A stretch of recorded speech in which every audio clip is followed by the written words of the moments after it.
各位乡亲、各位朋友，大家好，大家好，我是美国洛杉矶千锋公共电视台 Samuel Lee。您现在所看的节目是千锋医疗台。首先为各位报告一个好消息，就是千锋公共电视台医疗台的台长陈台长即将走马上任。陈台长他在洛杉矶是非常鼎鼎有名的一位乡亲。那至于大名呢，我们先做保留。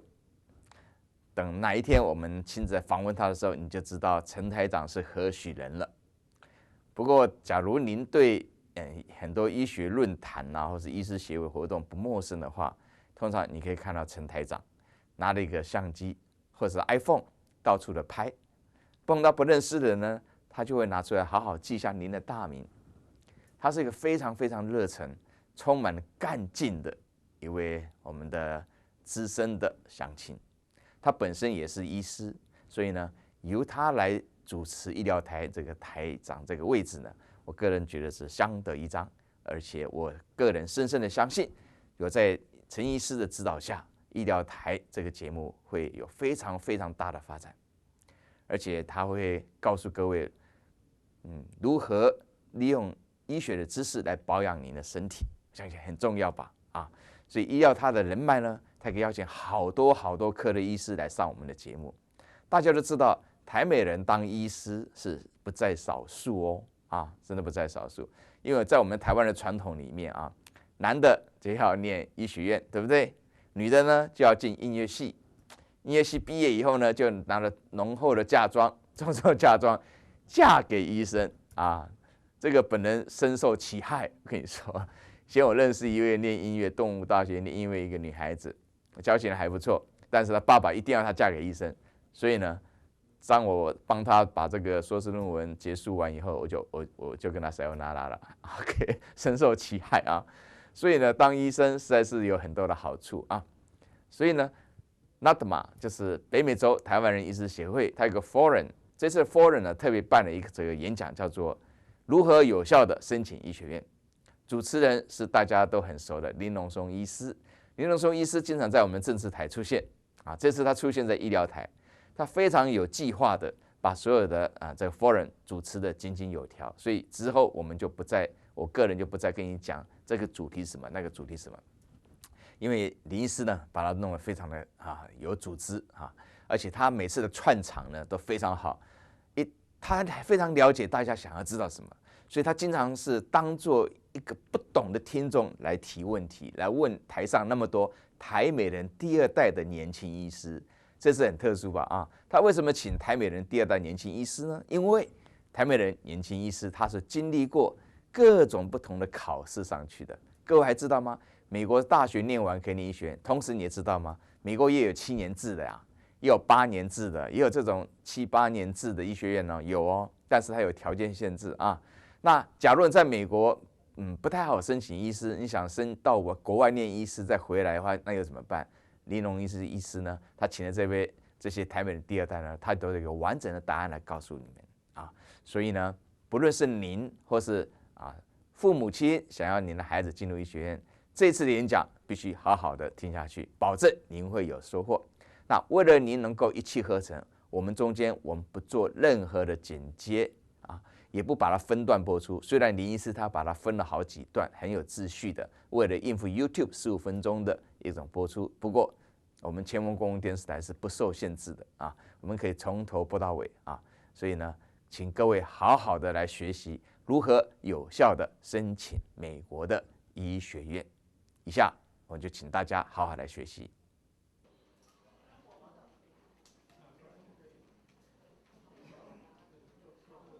好，我们的情况就不多说了我们先来介绍我们说的 panelists。好，每一个都有一个 very unique background。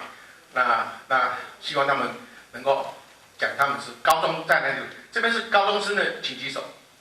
高中，然后在大学的，大学比较多了不过说简单的 panelists 要 you introduce yourself。你讲你高中在哪里读的 ，under 在哪里读的。那如果是已经 MD， 上面有些有 MD， 有的没有 MD， 有 MD 就是毕业了，有2个没有 MD 就是今年才要进去的所以他们不能够叫他们 doctor， 因为他们4年以后才能变成 doctor 好，那我们就请他们来自我介绍，从右边开始。第一个。我叫 Steven 黄谷，我是 San Marino High 毕业，然后后来去念 Washington University in St. Louis, Missouri， 可能很多人没有听过。那后来又再去念 New York University 的 Dental School， 然后念了4年后又再念2年的 implant。Hi, my name's John. So I went to UC Riverside for my undergraduate, played baseball there and played tennis there. And then I went to Loyola in Chicago for medical school. While I was there, I was on the admissions committee for reviewing candidates for school. Then I went to Loma Linda for my anesthesia residency.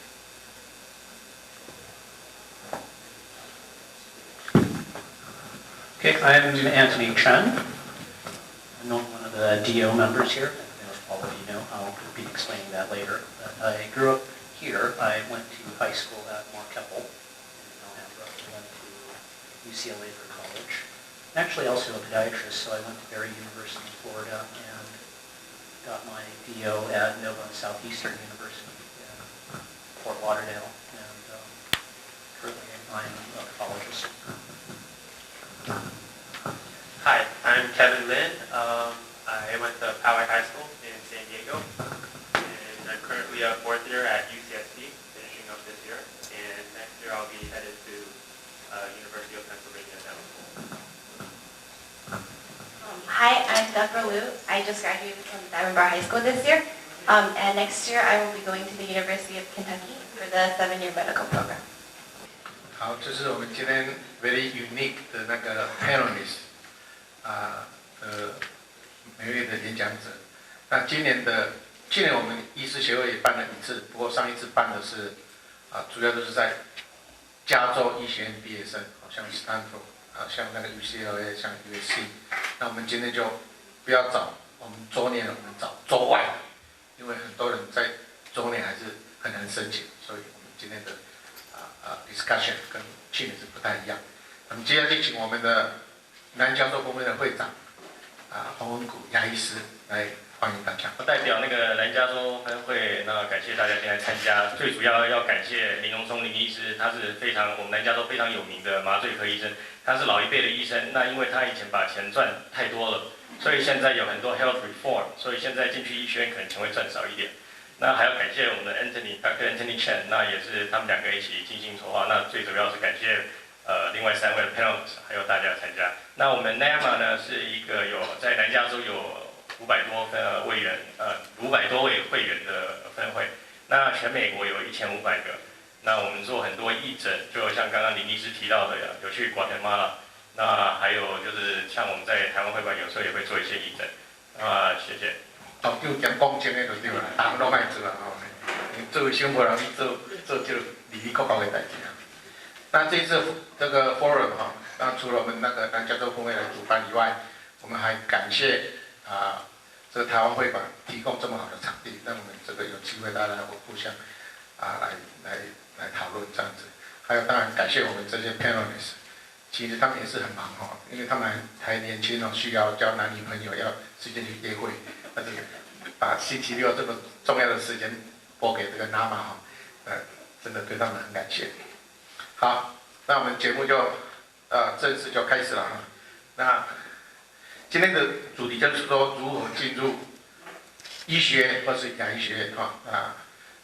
这个当然这个最喜欢进入医学院的哈，大概就是台湾人跟日本人了。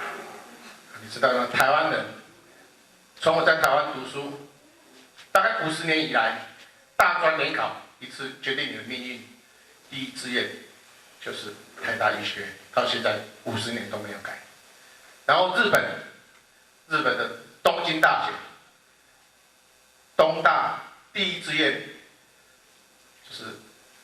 就是他们的入学联考第一志愿最优秀的第1名的，也是申请到东大的医学院，所以这大概比较喜欢医学院就是日本人跟台湾人。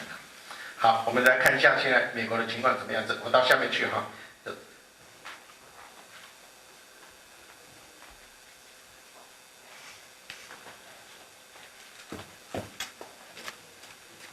好 ，next。在美国到底有多少个医学院？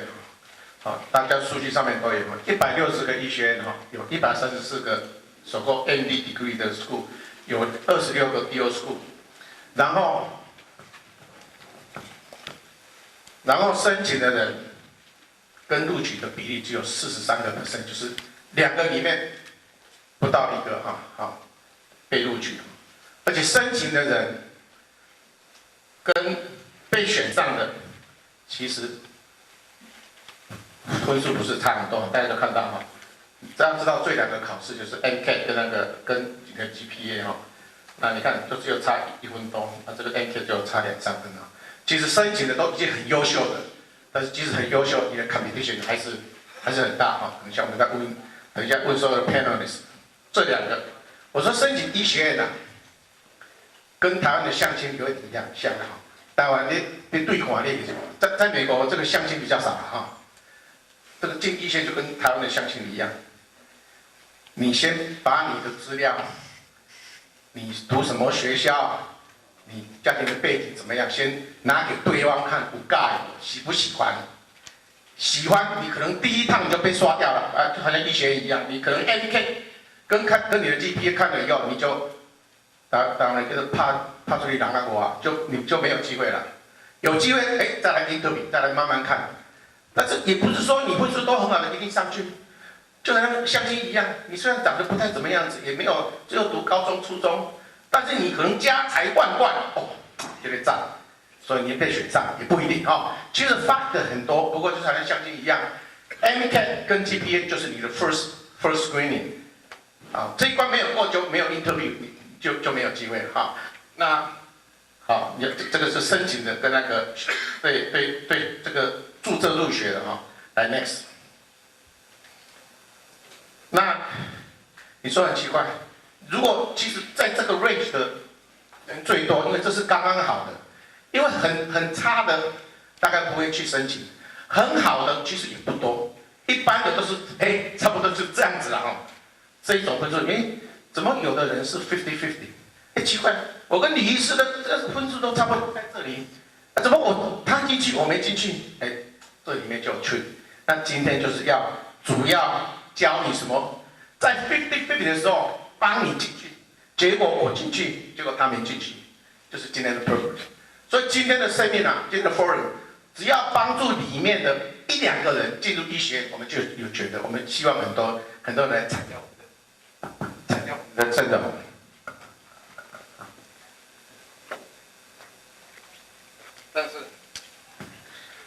但是你说分数都很好就一定上去不一定啊。我给你看，在美国最 top notch， 几乎满分的 GPA 是4.0的，他的 MK 的你如果没有考过你就晓得，总分是45分，你45分几乎满分，等于是天才型的都有 10% 没有上去，表示说你这2个分数是重要，但是不是绝对的。那就好玩了，问题就来了。好，现在讲这个，先讲那个 GPA 好了。如果 GPA 很重要，那我就高中以后去申请一个比较简单的大学。在加州，你做很多子弟去那个读加大的话，你就晓得，伯克利的分数很难拿，对不对？大家都晓得哈。但 UC 里面，一般来讲 ，Riverside 跟 UC 比较好拿，对不对？那是不是说，那好了，那我们就不要选伯克利啊？虽然说伯克利分数那个 M 的分数可能要比 UC Riverside 要高，但是为了我要进入医学院，我要拿高的 GPA， 所以我就选一个比较好读的，分数比较好读的，这样是不是一个好的 choice？ OK， so I'm gonna ask panelists a question. In order to get a good GPA, it did make sense to apply the easy to get a good grade college or university. Anybody? We start from here. Instead of Berkeley, I'll go to UC Riverside. Or anybody? Okay, we start with Anna会长。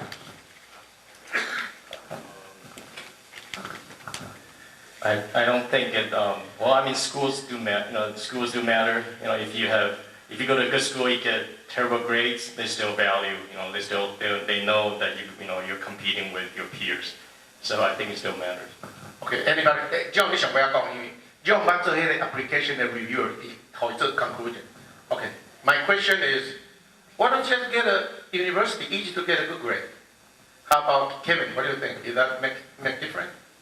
I don't think so. I think the schools that you're applying to, they know which schools are hard to get a good grade at and which ones are easy.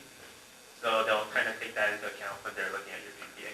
Okay, how about Deborah? Do you agree with that? I think I agree because there's no really exact formula. So I guess the school does matter and your grades do matter. So you just have to find a balance or something. Okay, so on the parents, universally, 第一，你的子女都要申请大学，还是要申请好的。你读医学院，他会注意你这个学校是 Ivy League 还是不是 Ivy League， 还是会加分的。他会 take into consideration， 不要因为你要得到好的 GPA， 找一个比较没有名的，但是比较好得到 grade。我想这个是一个 tip， 好，不要因为 GPA 选 college 选比较没有名的。好，还是要选有名的，有办法去读比较有名的。好，这是包括 GPA。Next， 还包括 NCAT。我们还把到这边条位。大家知道 NCAT 啊 ，NCAT 大概是所有进入 professional school 里面最难考的一个 test。我相信大家都 agree。那当然 DAT， 等一下我们 compare with DAT 就是 dental。好，既然是这么困难的 test， 要不要去补习？补习有没有用啊 ？Okay. Anybody in the parents? Did you ever attend the preparation class just for the test of NCAT or DAT? How about with Okay, we start with the Anthony. The review course help for those those program for the test.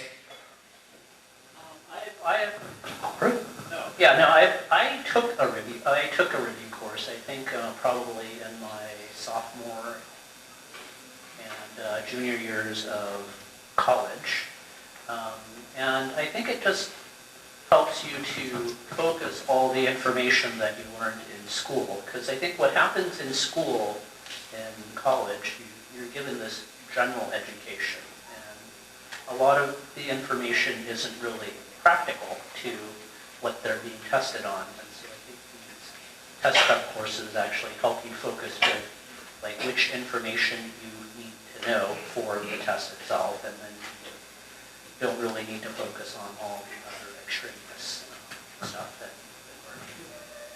Okay, how about Kevin? Did you take any preparation class? Yeah, a few months before I took my DAT, I had a private tutoring at Princeton. And I actually only had a tutor for biology and the perceptual ability portion.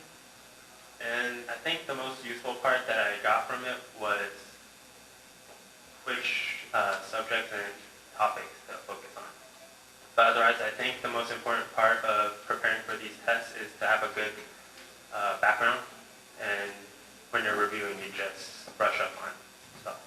Okay, thank you. How about Deborah? Well, since I just graduated from high school, you did text. I can talk How about, lucky she is.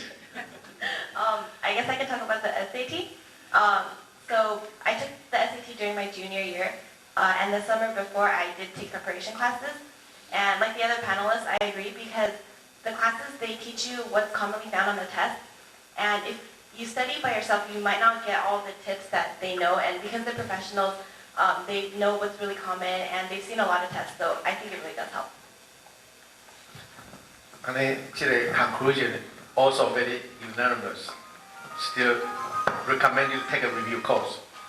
The reason why is NCAT and the DAT test is so critical. 1分2分就差很多. You cannot afford to have any miss. So anything you can familiar with the test, 帮助你了解这个怎么 test， 你不要有任何 surprise 很重要。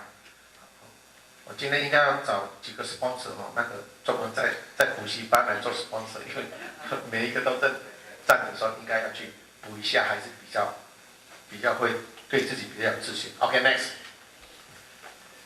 然后看一下我们东方人啊，东方人先看下面好了。东方人在美国只有占5.6% 的 population， 但是在医学院里面现在读书的占20%，这是不是好现象？有的是好现象，有的是不好的现象。我认为是不好的现象，因为我要diversify，应该有的人要去做business 啊，有的去读 attorney 啊，但是我现在改变了，我说这是好现象。为什么要办这个？希望大家都来当医生，因为在这个 mainstream， 在主流里面，要出人头地很困难。我们既然没有在别的地方跟大家竞争，我们读书会读，我们很 smart， 我们就在一个特别的领域来占一个，就好像说，在 Wall Street 上面大家会想到 Jewish， 以后我们希望说，在 medicine 方面就会想到 Asian， 所以我的想法是有点改变了。那你看，其实但是变成这样，变成大家竞争很多。我们看一下数据哦，这个在 handout 上面都有哦。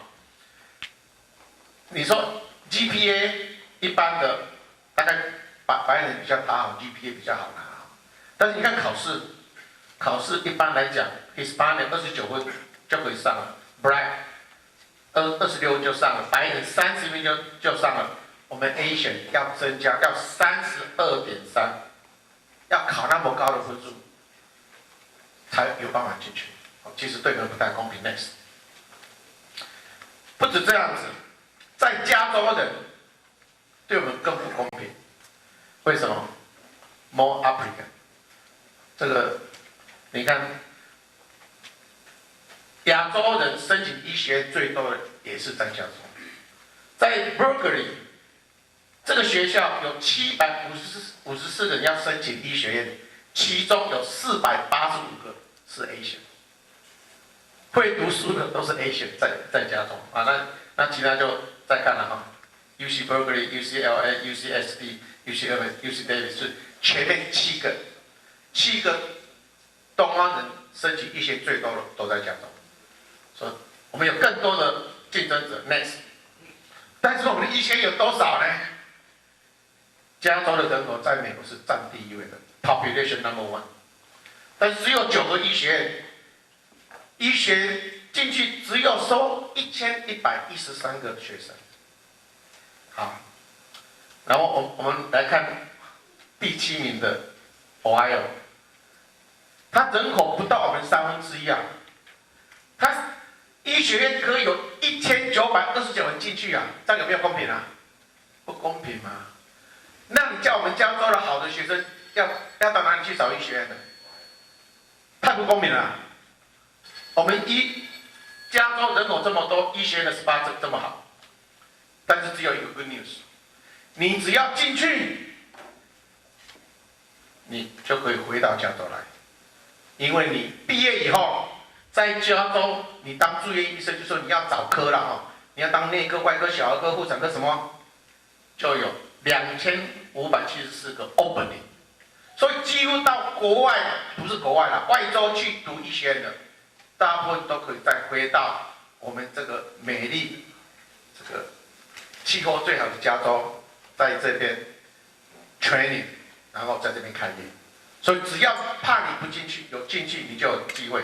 好，那既然没有办法在加州读太困难了，只要到外州去，那我们邀请我们的 panelists。Where are those Californian-friendly medical schools？因为美国有160个 medical school， 加州又扣掉9个，其他没有办法申请到，你到外州去啊。但是外州还有151个 medical school， 你要申请哪一个？你不能每一个都申请啊。有的对我们的加州人很 friendly， 有的不 friendly。我们问一下 panelists， 你的经验或者是你知道的，你是不是提供我们的 audience 几个好的？friendly 的 medical school 比较好申請嘅，嚟 ，is that clear to the panelists? Okay, John, please. First of all, let me just say, anyone can get into medical school. That's the first thing you got to understand. Second thing is, if you're applying to medical schools that are friendly to California, Midwest, Northeast are the ones that are most favorable. The others, you have to have something special, something unique that draws you into that state. So if you're looking at in Chicago, Illinois, Chicago Med, Illinois, Loyola, Rush, it has a very big contingency of Californians. In New York, you're looking at the Ivy League schools, Columbia, Cornell, NYU has Californians, but you have to have stellar grades to get into the New York schools. If you're looking at the other schools, like in the Midwest, you can look at Creighton, you can look at University of Nebraska, which has a California contingency as well. 我有几个朋友进入几个给你做 reference， 在 Missouri 那个 St. Louis University 1/3是 California， 1/3，当然是全部是私立的啦哈，因为在每一州有那个 State Farm support 的，一定要尽量收他们的那个 State resident， 一般是私立的才会收外州的。我知道 St. Louis University Missouri is California friendly， 我知道 New York Medical College is California friendly too。那个我们教的那个 Chicago 的 Loyola， 他今天跟他吃饭，他说 Loyola University 也是 pretty much California friendly， 30%。所以我们就说，一个 medical school 里面有1/3是从加州去，知道说他对加州有好感，他知道我们加州的学生的 class 是蛮好的。前面还有座位哈，可以来前面坐没有关系。OK， 那其他他们就不晓得了哈。Anybody make any other comment on this one? Which one? Because they are all so good. I mean, the last two， 一开始他们是 top notch， 他们几乎每个医学院都会进去，所以他们就不晓得哪一个是比较 California friendly 的，因为他们成绩太好了，所以他们可能也不大晓得。OK。Just as a quick mention, the American Medical Association puts out a book that lists all the medical schools in the United States, 160, between the MDDOs. And they actually list percentages of out-of-state versus in-state. And if you want to look at it and play your odds to get into medical school, you can look at that information. OK， 那我们快要 switch gear to dental 哈，但是我要给最后一个，我叫 panelist 给大家一个好的 tip。当然你要认真读书啦哈，你 NCAT、GPA 拿得高 ，NCAT 就是考得好，那你机会就大了。但是我刚刚讲的，因为要的 top notch， 你这个也有一部分没有办法上去的。那一个 case， 你们认为为什么那么好的怎么会选不上呢 ？Why those people have a very excellent score, GPA and NCAT and DAT? Why they are not accepted? Or those people have 50-50 chance. What can you do to help them to get into the dental or medical school? Okay, this is the last tip to the audience. Besides NCAT and the GPA, what is the tip you can give it to? One of the biggest things you have to understand is that admissions to medical schools is a rolling admission. It's like going to Costco to buy something. You want to get in line first. So the first day that is available to apply is the first day you put your application in.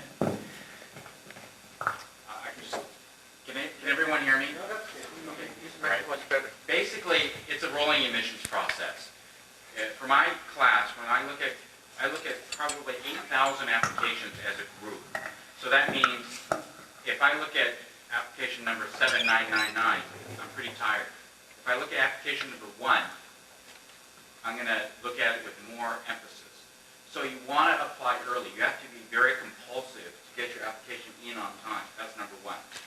If your grades are average, your NCAT's average, the next most important thing is your secondary, your personal statement, and then what you say in the interview. If you're looking at all that and you're very comfortable and everything is very consistent, then you have a very good chance of getting in. If you look at the odds, 50-50 chance, exactly what Dr. Lin is saying, you can probably get into somewhere. And I'll speak about it later, but there are other options besides U.S. medical school. Anthony, you want to add something?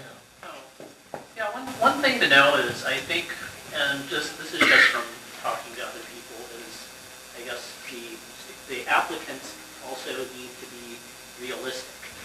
They should, like, you think you're like the best student at your college, and so you're only going to be applying for the best medical schools, and it's either that or nothing. So you have to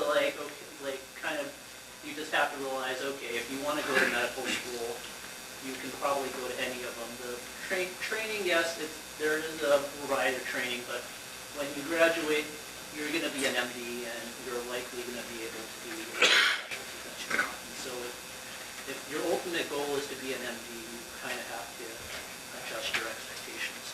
Yeah, I agree about the part where you want to send in your application as early as possible. And then also I'd like to add that the schools, they look more than just your numbers. You want to have something in your application that tells them that you know something about the field that you're going to, like maybe shadowing a doctor or dentist or community service, anything like that, something extracurricular. For a lot of the schools that I applied to, some of their admission criteria, it listed very vaguely, but it said maturity and leadership. And you pretty much, in high school, you have to get involved. Grades are important, but they're not everything. You have to join clubs, do community service. Like, other panels said, you have to, shadow a doctor, get some medical experience. Yeah. Okay, you want to add on, Dr. Wang? He's our board member of the Medical Association. I'm Dr. Dennis Wang. I'm a board member of NATMA. I just want to add something that Dr. Lin and I kind of discussed during lunch is I think the medical school, like the panelist said, don't look at the numbers. I think it's important that they want you to succeed as a doctor, because doctor's training is a long time. You go to medical school, you go through training. They really want to make sure that you're a well-rounded person, you're suitable for this profession. Nobody wants you to go through medical school, incur a lot of debt, and come out and find out you're not suitable for this profession. So I would encourage that if you have interest in medicine, in dentistry, you need to explore that field that you're getting into, because it's really a big financial, time, personal commitment. So I think that's what they are looking at is, are you really suitable? Can you be a successful doctor when you graduate? Getting into medical school is one thing. If you say, oh, I want to be a doctor, because doctors make a lot of money, then I don't think any school would take you, because your motive is totally wrong. And that's not to hurt you, but to help you.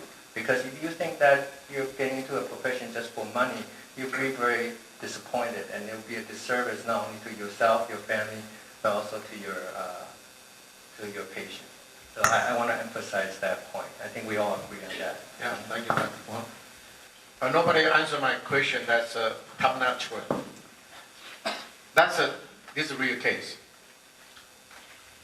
A girl, his GPA is 3.8. His MCAT is 40. He's so good, but she only applied to medical school. That's it. He said, my score is so good. She applied to medical school. He was turned down, and that's it. Never. So what's wrong? What's wrong with that? Maybe I can answer that Sure, question, but correct me if I'm wrong. Hey, that happened. Not for dental school, for medical school, but I know somebody who was in my dental school. He was top-notch, number one, 99 percentile on the dental board, everything. He thought he was going to become an oral surgeon, and so he applied to the oral surgery program. He didn't get into any of them. Why? Because he's not well-rounded. He doesn't have people skill. He's kind of arrogant. So he went, and he was terrible at interviews. So he got a lot of interviews. He went to all of them, and he didn't get into any of them. So I think You know, you need to be well-rounded. You need to be thoughtful, be sweet, nice person. You know, you care about other people. If you don't, because I seen his chairside manner, he told patient, sit down. You know, like ordering around. You know, that won't get him anywhere. I think so.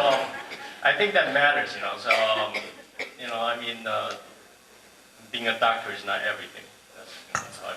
Yeah, I think that's how it happened because the interview, when you face to face, they can tell right away you are not fit to become a doctor. What is nowadays it's hard to become a doctor now. My father is a doctor, but when 病人来看他的时候，问他什么病，他说啊，给你讲你也不懂啦，啊，你回去你的后天再来就好了。It's easy to be a doctor in the past, but not now. Not now. Okay, and that's also a real case. Although your score is all good, but each medical school look at different area. They want to pick up something special. For example, like a Loma Linda University, this very religion oriented, university. If you're a 7 days Adventist, you got a priority to get in. I have a friend. He got a very nice score after interview. The program said, "Are you going to baptize?" 受洗啊，用的 baptize today. He said, "Okay, I want it. Next day, 他去受洗，然后就给他生。就是这样 ，the real case， 我没有骗你，就是这样子。所以一起 individual， 不过他现在变成佛教的，我不晓得。所以就看你怎么做了哈。我这so don't give up any chance because each medical school look at different population, but this only also guideline. Okay, next.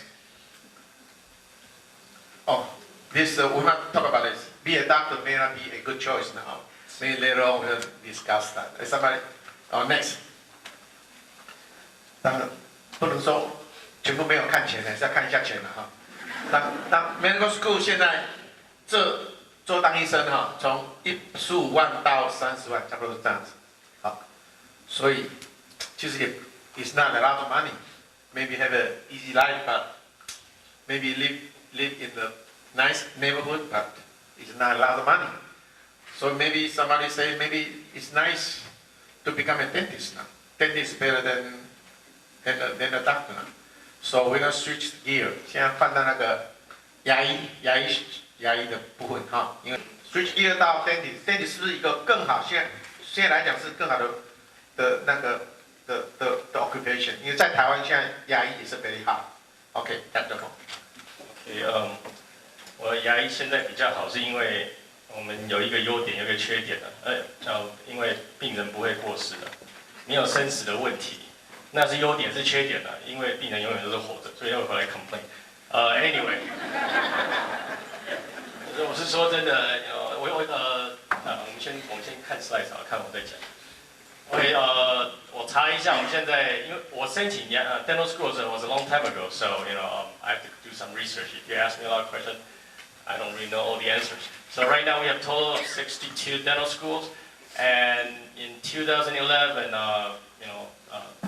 12,000 people applied, and only around 5,000 people got in. So we're looking at 40%, which is not bad. The average GPA is about 3.5 and 19.3. I don't know if that's true. I mean, that's average, so, probably some of them are lower. I was one of those cases, so I didn't have good grades. Okay, next. It is not fair for Asians. As you can tell, only 15.7% of, 16.8% of Asians, go by the DAT score. And I think we probably score very well, but not all of us, could get in. Why? Because, if you are Asian male, I'm sorry, better luck next time. Because Asian male is probably the worst ethnicity. Asian female is better. So if you want to have kids now, probably get a girl. And also they're better. Dental school percentage. So we're looking at 28% of Asians, which is high. Like what Dr. Lin said earlier. In medical school, they also have like high percent of the Asians. We only have 5.6% of Asian in this country. Next slide, please. I also checked, the top 10 easiest dental school. So first one we were looking at Midwestern, and then University of Southern Nevada, and I don't even know some of them. AT still. Tufts, Boston. I applied to Boston, and I was accepted at the interview. I thought it was a joke. I was like, for real? Anyway, next slide, please. So I went to the next one. I went to NYU because they gave me a little bit hard time. I went to NYU. Why? Because we have 2 tall buildings for dental school, and we didn't have to go to school with the medical school students. I didn't want to be second-class citizen. So, but then USC is also up there, but I'm surprised. I thought USC and Loma Linda, these are all very tough to get in because they're in California. Anyway, if you want to get into better school, if you want to have a higher chance of getting into any school, dental school or medical school, move out right now. Anyway, next slide, please. So that's all I have.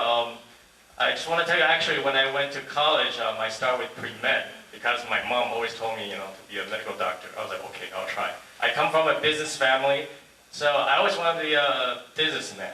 So after taking biology for 1 semester, I decided to quit. So I went to economics. But while I was doing economics, my mom was still trying to talk to me into doing pre-med. So I took 1 year of bio, 1 year of physics, 1 year of chemistry, 1 year of organic chemistry, and calculus and all that. So when I came back, I was bumming around, but then I tried to apply to medical school. I took the MCAT, and I thought it was a joke. I didn't know what I was doing. I took Princeton, but I didn't study. And so I was like, I thought I would be a lucky one. But actually, thanks to God, I become a dentist. Why? Because right now I only work 4 days a week. I don't make a lot of money. I don't make money like the medical doctors, but I have a good life. I just work from 9:30 to 5, but I have to work on Saturdays. In fact, I just canceled my patient at 3. I was supposed to go back at 3, but I didn't think I can leave here that early. Dental school is DAT is a lot easier, to answer your question earlier, because like I said, I didn't study, I just took it. It was easier than I thought, but back then when I applied, I don't know, 20 years ago, it was easy to get in dental school. But now, because the economy is worse, so a lot of people want to go to school. But for the parents, I want to tell you, if you want your kids to be a doctor, you should look into it because you don't know what kind of lives they have unless you're a doctor. Like a lot of times when I treat patients, when we run into obstacles, 这可能要用中文讲比较好。有时候会碰到一些困难的时候，那时候只有天跟我，只有神跟我在做而已。那有时候碰到一些困难的问题的时候，爸妈也没有办法帮忙的。你可以把他们送进去医学院，但是你要知道以后他受到的痛苦。所以我后来我妈妈常常都被我 complain， 我说你根本不晓得，当一个医生是多么痛苦。因为我刚刚讲说为什么要 well-rounded， 因为你面对病人，你跟他解释很多痛苦的事情的时候，像说你要去跟他解释失败的时候，而且他的病状之后，他可能会当场就掉眼泪。那你要能够如何去跟他解释，去让他怎么样说，让他知道说你 care， 你不能就说 OK good luck， 你知道吗？对不对？你也不能说不好意思，你到别家去吧，所以 anyway 我只是说你们要送你们小孩，要叫他们去当医生之前，你们要先考虑说是什么样的生活，而且这真的蛮 stressful 的。我为什么做4天，就是因为太 stressful， 我受不了那么多 stress。 So any question from the podium? Okay, then I have a question for Kevin Lin. I want Kevin Lin to tell us how many dental school he has applied and how many school he got accepted and why. But to my knowledge, Kevin is a very good student, a very good score, and I don't know why. Well, you can tell the dental school, the GPA is 3.5 to be accepted, right? And the medical school considered very harder, that's 3.6 something. So I want to ask Kevin why that you decide to go to dental school instead of medical school, which it seems to be very easy for you to get it. Okay, so when I was a kid, my parents, of course, wanted me to be a doctor, and I did too. So in high school, I volunteered at the hospital just to see what the medical profession was like. And I didn't really like the working environment. Medicine just didn't really click for me. So in college, I started shadowing a dentist, and then I felt like it was the right profession for me. So I expanded and started shadowing other specialties like an orthodontist and a periodontist. And I think one of the big things I like about dentistry is you can have a patient come in, and then you can diagnose them and treat them all within the same day. And after you're done with the treatment, you can give them a mirror, they see their smile, and they're just really happy and grateful for what you've done for them, and that just makes me feel good.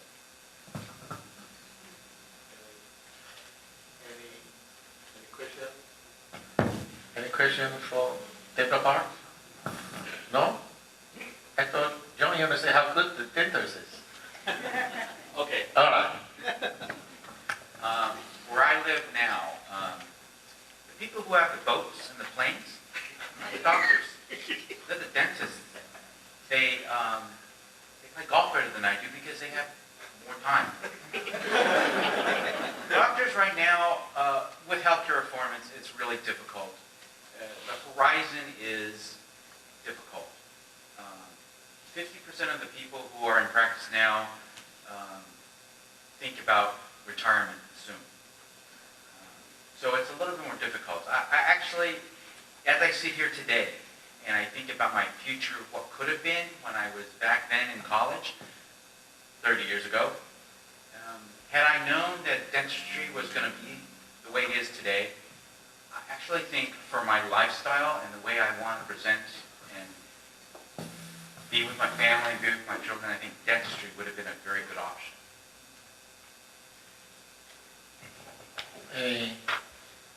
Any other comment or any? So, we just mentioned about DAT and the NCAT, the test, and Steve say is easier. Does anybody have any comment on it? DAT 比 NCAT 好考，想讲嘛，起码考。So if your kid is about GPA like 3.5 something, and okay, the other next question is, can you apply both system, dental school and medical school at the same time? You can do that too? Okay. You can actually apply to any of the professional schools at the same time. You can apply to be a dentist, you can apply to be an MD, you can apply to be a DO, you can apply, if you want to be a pharmacist, you want to be an optometrist, you can apply for all of those at the same time. Just one thing I would recommend is don't let any of the other places know that you're also applying to all these other things. They want to know that that's what you're focused on.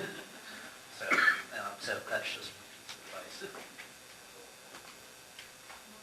I want to add that I think one of the questions on the dental application was, are you currently applying to any other professional programs? So. You don't like it, right? You don't like it. 主要看爱情有专业无啦，吼。You know, since we're talking about people who are on the borderline of getting in, not getting in, there's one thing that on the admissions committee that I did notice is that the English majors, their MCAT scores were very, very good. So if you were thinking about going into college and thinking about a major, if you can do the English major, it really helps in being able to understand the question.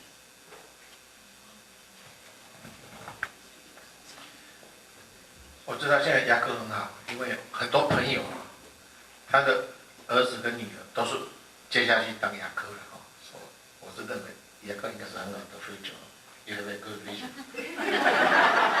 Okay, now we're going to, any more questions for dental school part or no? So we're going to change the gear to the DO school. Okay. In Taiwan, in Taiwan, there's no like medical school, 医学院就是医学院，没有再一个叫做 DO school。所以我们讲，但是 DO school 那个 is essentially do the same thing。好，你如果在这边开业的 DO 跟 MD 就是做同样的事情。那为什么还有另外一个 system？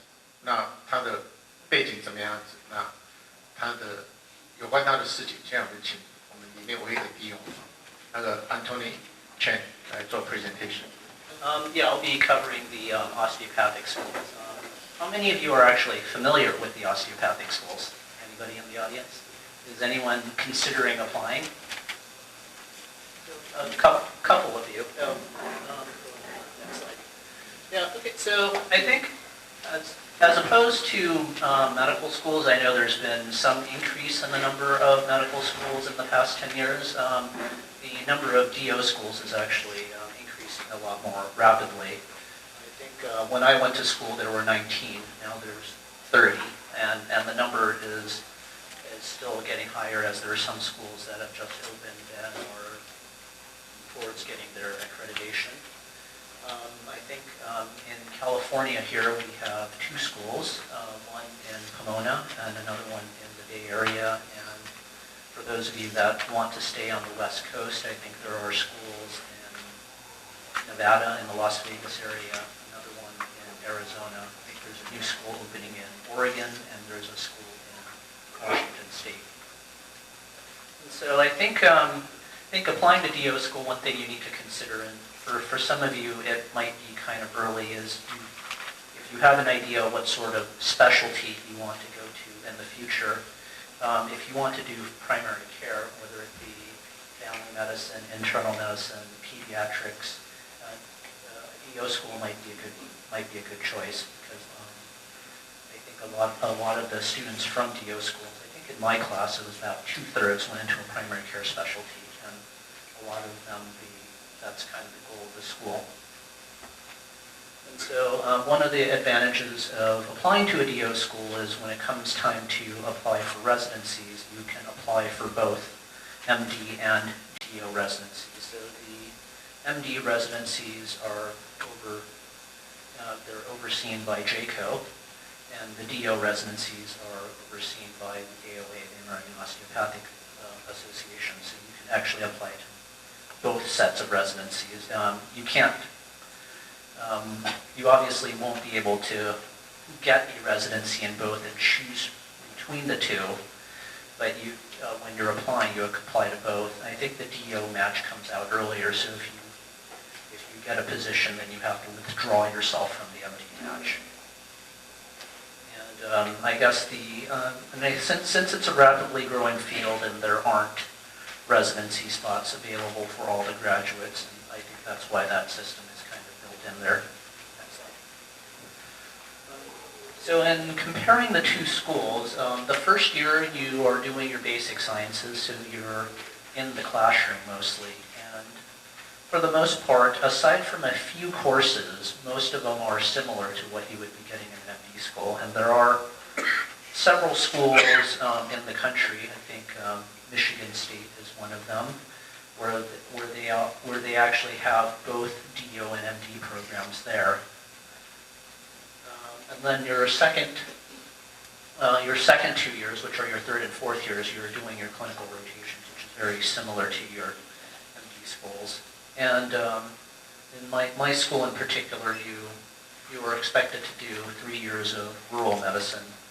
And then all schools will pretty much give you a certain amount of time to choose your own rotations.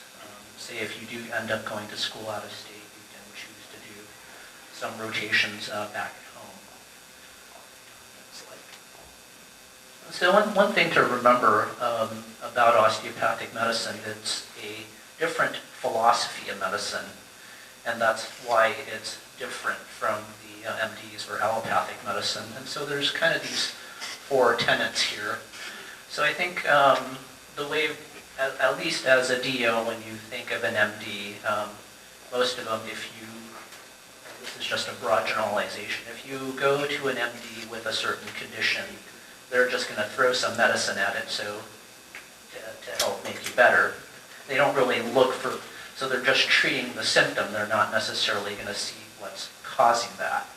And so I think the osteopathic philosophy is to get down to the root of the symptom and to treat that. And then if you can treat that, then ideally the body can heal itself. So here's just some general advice. Some of this I mentioned earlier. There is a book out there that that speaks about the history of osteopathic medicine, and the founder of osteopathic medicine, which is A.T. Still, one of the schools is actually named after him. It's good to know a little bit about his history, because he actually was an MD during the Civil War era, and he was kind of disappointed at the way that patients were being treated, and so he kind of founded this new school of thought. Most schools do require you to have a letter of recommendation from an osteopathic physician. You can, at least when I was going to school, you could probably just go to one of your local schools and see if there was someone there that you could shadow. And you didn't necessarily have to spend that much time with them. And then you also want to know the school's mission statement. So if you get the course catalog from the school or anything like that, most of them, if you open it up, the mission statement's going to be pretty much in the first or second page of that. And the mission statement for a lot of the osteopathic schools is to provide primary care physicians for underserved areas in their states. And so if you insert that somewhere when you're interviewing or in your personal statement, then that's going to make you, whether it's true or not, it's going to make you stand out a little bit better. And then, I did mention this earlier, since they are kind of two competing forms of school, they don't really want to know that you applied for MD school, so don't tell them that. You can go, for example, if you're going to Florida, I went to Nova Southeastern, which is in Fort Lauderdale. You could be interviewing at the University of Miami Medical School the next day, but just don't let them know. And then one thing to keep in mind is, whereas a lot of the major MD schools are in big cities, say LA, Chicago, New York, Boston, a lot of the DO schools are in rural areas, so it might not be an area that you would be familiar to living. Like there's a school in West Virginia, there's a school in rural Missouri. They're not necessarily the easiest areas to get to,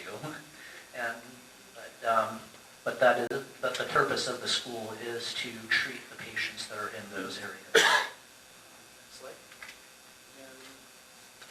That's it. Any questions? Well, it seems to me that it's not fair to the MD program, because the MD cannot apply to the DO residency program, but you can apply to the MD residency program, right? Is that, no? Yes.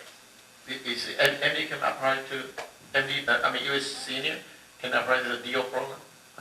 No, the DO residencies are only open to DOs, I think, but I think you can apply to the MD residencies as a DO, which I did. I'm a pathologist. There are actually no DO residencies in pathology, so I actually had no choice. But I think just from experience, you can apply to MD residencies, though most MD residencies, particularly those in either competitive specialties or at competitive programs, for the most part, you're kind of, you can say you're almost like a second-class citizen. If you're going to apply to, I guess, one of probably the most competitive specialties in medicine is dermatology. You can apply in pretty much any dermatology residency. It doesn't matter at which school, whether it's good or not. If they have a dermatology residency, it's competitive.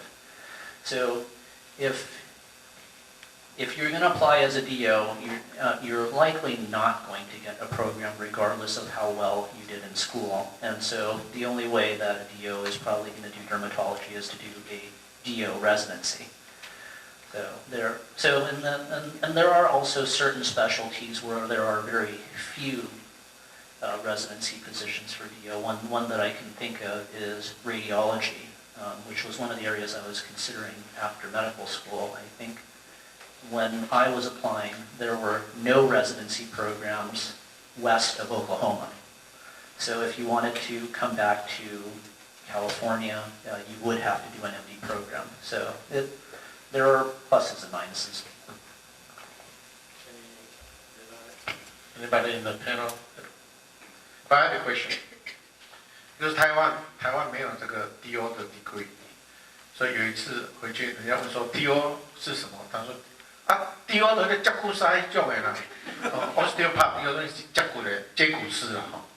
So my question is Taiwan accept the DO degree now, or they not before? But I don't know if they do they. I didn't know. It's been a while. I've never looked into it because I couldn't practice medicine in Taiwan anyway because I was born here. I do not read or write, so I wouldn't be able to take any sort of licensing exam over there. I actually know there is a classmate of mine who is a neurologist. He actually went to Taiwan and took the licensing exam for medicine and also neurology. I think, and I think so. He could practice there, but I think the one thing he had to do is when you're in medical school, your licensing exam is the USMLE. When you're in DO school, you have a different test, and so which is called the COMLEX. So in order for him to actually apply for to be licensed in Taiwan, he actually had to take all three and pass every part of the USMLE. So whereas most of us that isn't required at all. So I think that was one of the steps that he had to take. OK， 我知道大概10几年前，然后张博雅还是在当那个卫生署长的时候，我知道台湾是没有接受这个 DO 的他的这个 medical school 的 credit。那从台湾毕业以后来美国，台湾的医学院都可以，美国你只要考试通过，你在学校修的学分，美国是承认的。那大概现在是改了，这不 mutual respect。好 ，any question for DO is no, then we will switch to other gear。好，我们讲到 MD， 讲到 DO， 然后你刚好是 very unlucky, you didn't get into both。那 next step 怎么样？像我们这个第一代，我叫做弯机啦，first generation 就是弯机，他们都是 second generation， 他们的小孩子叫做 third G， 像日本说2岁3岁，那我们第一代的几乎都快做阿公了，有的孙子都要 apply medical school 了，好，但是所以这个人生是如流转啊，这个也有可能我的孙子。那MD 跟 DO 都刚好没有选上，那是不是可以回到我们的母国去读医学院？那是怎么样子？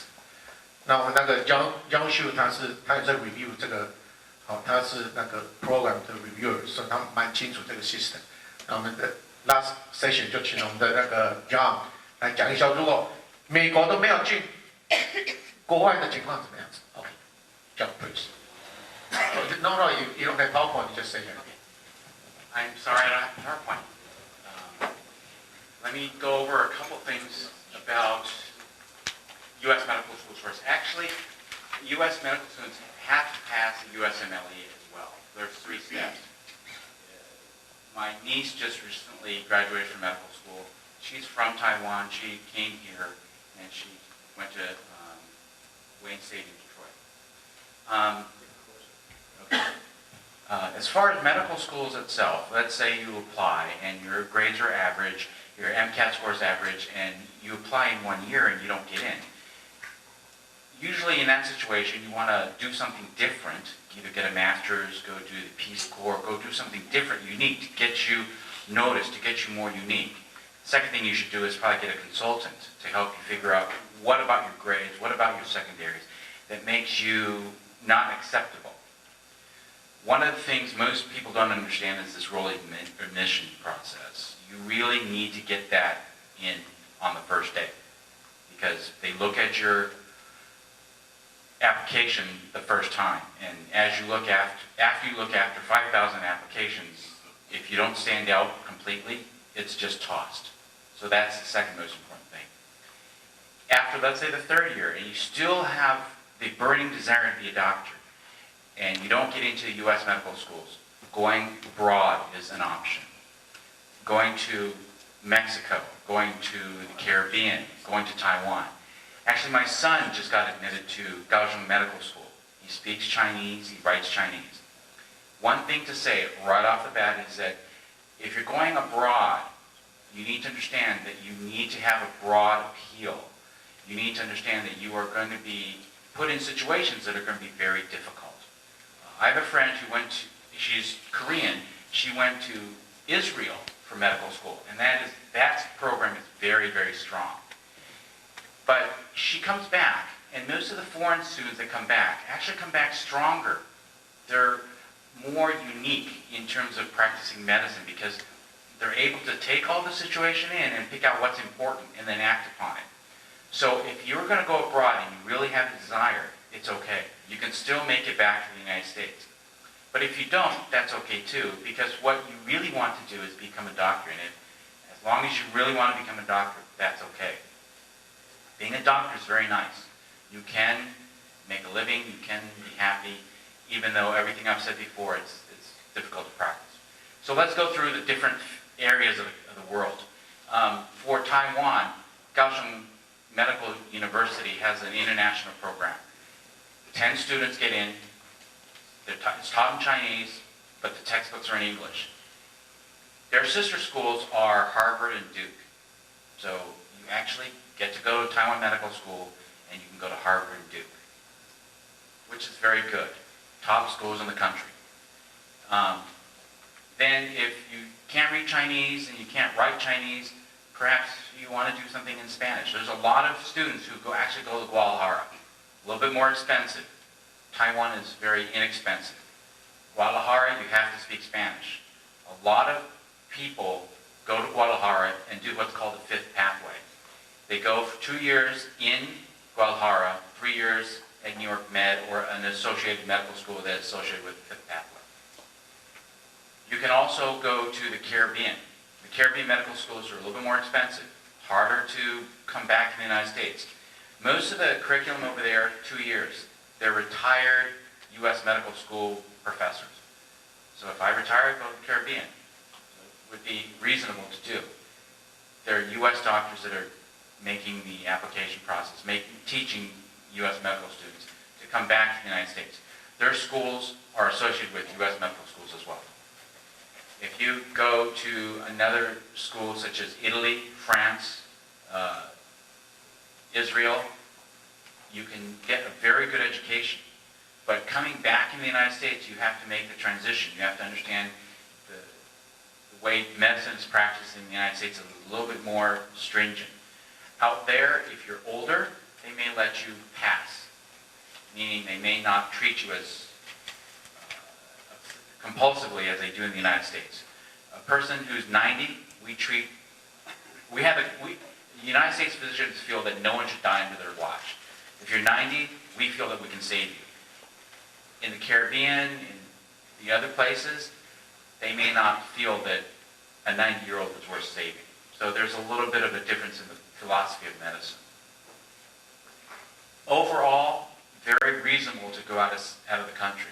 You just need to open your mind and open your thoughts so that when you do come back, you have to be better than the other U.S. medical students. If you want to get a higher-end residency, like a subspecialty in, say, vascular surgery, general surgery, dermatology, the specialties where supposedly you're going to make more money, you have to be better than the rest, better scores on the USMLE. Okay? Any questions so far? After going through Kaohsiung Medical University, is it harder to get into the residency here in the States? Well, Kaohsiung University has a sister program with Harvard and Duke. So that basically means that you can come here and do externships. So you want to put your seed in those schools to put your residency seed and let it grow, meaning that you come here, you meet people. What they don't teach you in medical school is that networking is very, very important. Every person you meet can be a contact to help you get a residency slot. So if you understand this, medical school is split up into two different situations. The first 2 years are academic. The last 2 years are clinical. Study, meet people. That's how you're going to get ahead if you come back from Kaohsiung Medical School. I'm going to show you a chart here. It's very interesting. 黄文谷医师提到一个很有趣的，出去国外读医学回来会不会很难找工作？这是这个 chart 我给你讲。From like 1960 to 1980, you see the position PGY 就是要找工作了，就是 open 在医院 open 是 intern 啊，它的 opening 比 application 还多，就是位置找医生找不到人啊，就是我们这一代湾区啊，那时候我们要申请这边，你只要送 application， 他确认，因为 intern 是最便宜的。是最便宜的劳工，比护士配还更少。他需要你来值班，是最 cheap 的 labor。所以你看，有将近4000个人 opening。哦，那时候来当去美国，就是来美国当 intern 的。刚开始的1965年代的时候，1965到1970年。就是在台湾的医学院一半都出国了，全部都来替美国人服务了，所以台湾欠很多医生，因为美国当时很多position是 open 的。好，那我是就是后段班了哈，我来是1980，已经快哇，申请的跟position一样是，好，那就很申请了哈。我们李医师是最后一班了，你是1985年来，1990来了哈。你后面大概没有几个再出国了，现在台湾的毕业生就没有出来，因为其实台湾现在的 training 是很好，我们出来的时候，当然美国比台湾的那个医学的程度高很多哈，那其实台湾现在程度很高了，好，所以那个时候从台湾出来，我估计啊，台湾医学的毕业生来美国大概有6000个，6000个毕业生。我那一天问一个印度的医生啊，我说从1960年代到1980年这20年里面。你们印度来的多少个医生来这边当 intern？ 他说3万人啊，所以你知道说intern为什么这个印度医生特别多？因为他们来的特别多，他们几亿人啊，我们台湾人才有1200万啊，但是我们也来了6000个湾区，就是 first generation。当然我们现在来的也是要经过一段时间，不过我现在当时来是比现在去国外读书我们比较轻松啦。第一个好申请，因为欠很多人的。第二个，我们考试很好考啦，就考一个 flex 就好了。现在也没有考那些都 board 1 2 3，没有那么困难了。我们只要考一个 flex， 那就可以申请 license。好，现在是比较困难哈。好，那刚刚那个 John 所讲的，现在就不一样了。position 跟 applicant 就是现在要找工作很多了，位置没有那么多。但是还是有 4,000 residency opening for international graduate， 所以你只要到国外去读书，但是你成绩很好，表现很好，你 national board 考得很好，你回来机会还是相当大哦。你说刚好 miss MD 跟 DO 要出国，结果还是有机会哈。所以你就想当医生不要放弃啊。然后 the last section 是要讲到。最简单也是最困难的。最简单就是说，你就不用再申请，再去大学，又是考 MK 再去补习，这很辛苦了。高中以后就可以申请医学院的，那不是最 lucky 的嘛，对吧？人家挤破头，你高中毕业就去读医学院的，那这个我就不清楚了，因为这个position很少。但是我们里面，我们先恭喜我们的 Deborah Lu。他就申请到这个 position， 我们请 Deborah introduce this program and how to get it. I hope everybody here, your kid can do it the same thing too. Hi, I'm Deborah, and I'll be introducing the BSc and D programs. So a general overview, for these programs you apply during your senior year of high school, along with your other college applications. So the application dates, they're often earlier than the regular application dates, so you have to do your research and look out for them. For example, the program that I got into, the University of Kentucky program, that one I actually had to apply for their scholarships, and along with their scholarships, I applied for the medical program. And some other programs I applied with, you apply for the early decision or acceptance dates, and if you meet all the qualifications, they will send you an invitation, and then you apply. So it all depends on the program, and each one's a little bit different. So there are also two types of programs. There's BSMD and BAMD, and some schools, like the one I'm going to, they offer both. For BSMD, you basically get your Bachelor of Science degree and later your MD degree. And for the BMD, it's your Bachelor of Arts degree. So there's various program lengths. The one I'm going to is 7 years, but there's also 6 and there's 8.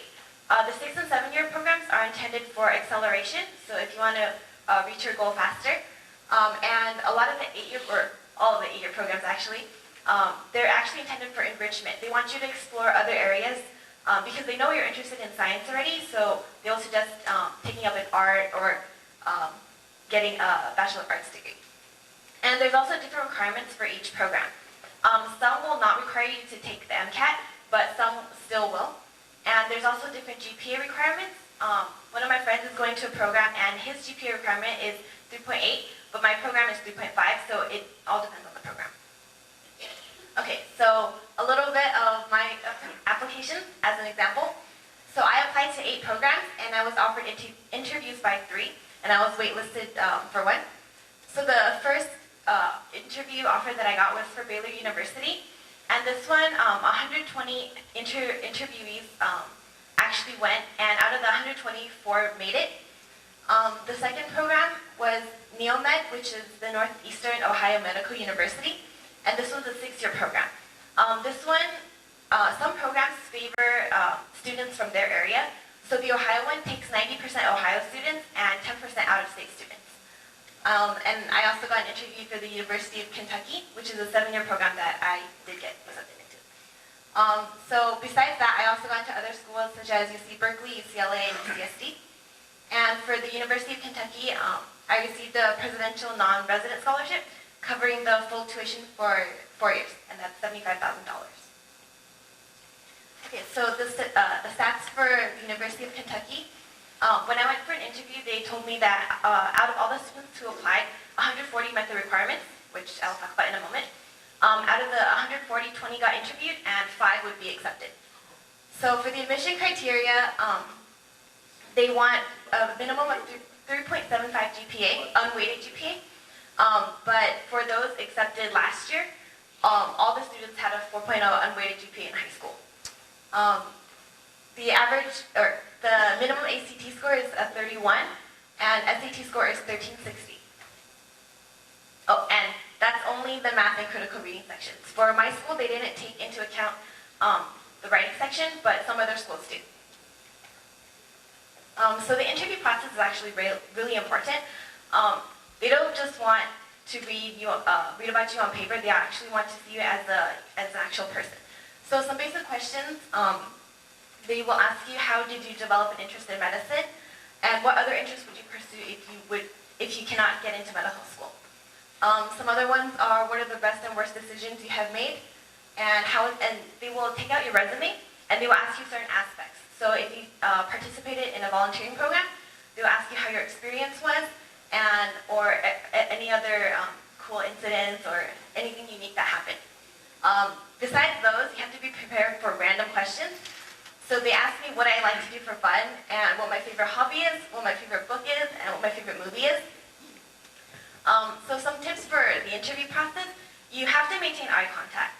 It may seem like you're staring at them, but if you glance around, it seems like you're very nervous and you're not prepared, and they want someone who's really mature because, like I said earlier, a lot of the requirements say leadership and maturity. And also try not to stutter. You may be nervous, but if you don't have an immediate answer to a question they ask, it's better to tell them, oh, I need a moment to think about this, than try to say something right away and mess up. So more of my profile. I am an international baccalaureate candidate, and it's a choice you have to make because most of my friends actually weren't part of the program, and it's really limiting because a lot of the classes are already chosen for you. You only have a couple of choices, and you can't take as many classes, AP classes as you want. So the traditional route for the IB program is 3 SL, which is one-year programs or one-year classes, and 3 HLs, which are higher levels, and those are 2-year classes. So for me, I took 2 standard levels and 4 higher levels, and I think that did give me a bit of a competitive edge. So the 2 tests I took last year are my standard levels. I just finished taking my 4 higher levels, and I received a score of 7 on both of the exams I took, and the highest score is 7. For AP classes, I took Calc 1 and Calc 2, both of which I received 5, AP European History and AP United States History, and I received 5 for both of those, and AP Spanish Language, and I got a 4. For SAT scores, I got a 740 on critical reading, an 800 on math, and a 710 on writing. For SAT 2, I took Math 2C, I got an 800. Chemistry, I got a 760, and Spanish, I got a 730, and I have a 4.0 weighted GPA throughout high school. Okay, so my tips to go with my profile is grades really are important, and do not procrastinate, all you high school kids. It is important to study, and don't let yourself get distracted. So I was also a National Merit Commended student, and for the 2 years I was in IB Biology because it was one of my higher levels. I received the honor of Student of the Year, and I was also the IB Outstanding Student of the Year this year, and I am a valedictorian. Okay, so schools also look, besides your grades, they want leadership, and they want you to be involved in extracurricular activities. So sports, clubs, anything like that. And leadership is really important because they want to see that you are able to not just hide amongst the crowd, but you can stand out. So I was a member of the Inter-I Club. In my junior year, I was the Officer of Public Relations, and senior year, I was the president. And for the BIBS Club, which is the Brahma IB Students Club at our school, I was a board member during my junior year. And some of the other clubs I was involved in include the California Scholarship Federation, of which I was a Gold Sash recipient, Key Club FBLA, which is the Future Business Leaders of America, and Spanish Club. And I think every year I had around 100 to 150 years of, about 100 hours of community service. And medical experience is also really important. So during the summer before my junior year, I volunteered at the Hacienda Dialysis Center, and throughout high school I also shadowed my father at his office. So these are 2 helpful websites that list a lot of the BMD programs. They both don't include all of them, but if you do a simple Google search for BMD or BSMD programs, they will have a lot of websites that list all of them, and each one has, and you can look it up, they list the requirements and the stats of who gets it, or how many people get in, how many people apply. So yeah, that's it. 所以你家里如果像这种女儿的话，这是 information 一定大概也不多了哈，也不多了。参加这个成绩这么好，而且这个 community service 那么多，如果刚好有的话，我想今天他给你很多 information， 那你就不用再去烦恼说去 college， 然后去考 NK 还是怎么样子哈，差不多。这 panel 有什么 any question about? Okay, all right, Anthony. Just in addition, I think there are some DO schools that offer that similar program. I know my DO school has a similar program. But my question to you is there a certain GPA or something that you need to maintain to continue on the path, like to go from, to be guaranteed to go to the medical school?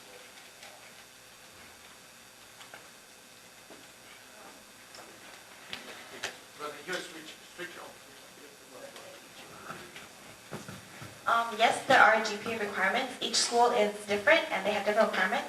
So for my school, you have to maintain a 3.5 GPA. And yeah. Oh, and then my program is a 7-year program, so you have to maintain that throughout your first 3 years, because the first 3 years of the program is your undergraduate studies, and then the last 4 years is medical school.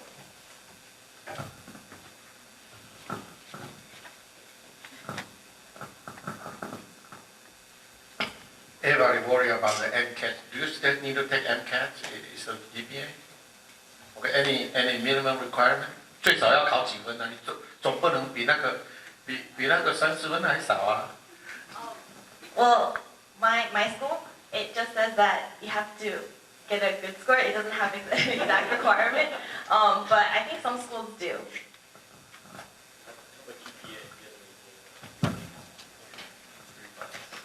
So what happens if you decide that you don't want to go to medical school at that particular institution? Say you're going to Kentucky, say you want to apply for UCLA. I'm not exactly sure about my program, but for example, like the Brown one, if you read the Brown University 8-year program, if you read their website, they say that you may apply if you don't want to go to or you may apply out to other medical schools if you don't want to continue with their medical school. So I think you do have to read the requirements for each school because I'm not really sure, but you can apply out. Speaking of the MCATs, it's actually changing. By 2015, they're going to change the format of the MCATs. And the reason they're trying to do that is because they're trying to get people to match the MCAT with the practice of medicine later on in life. So several students may say, why should I learn calculus or biochemistry when I'm never going to use it as a doctor? Well, that's what the MCAT is trying to do. They're trying to get to a point where what you learn is going to be applied. And that's really the interview process when we're looking at students who are applying to medical school, is that we want to see how they can think under pressure, how they can apply what they learn, and if they can pick out what's important.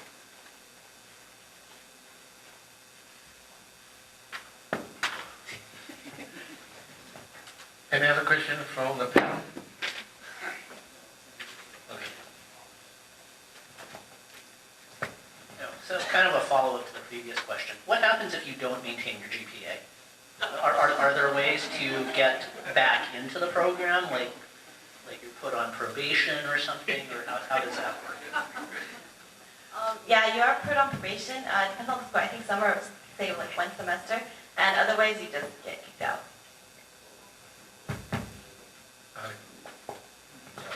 回答他刚那个问题，我念大学的时候，我有10个同学是像他这样进来的，他们只要maintain一个 B average， 结果10个里面那就是大家都还有念 double E， 有念什么一大堆的，当然是 Debra 是不可能的。